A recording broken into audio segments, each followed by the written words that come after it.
veteranos que tengo yo gratis. Chegou a hora.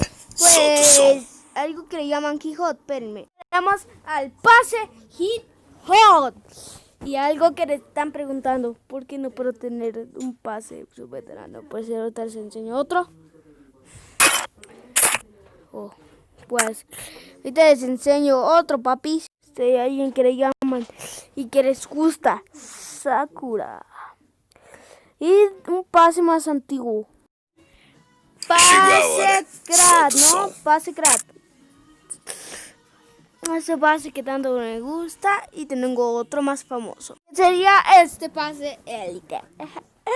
Si no te gustó, dale like.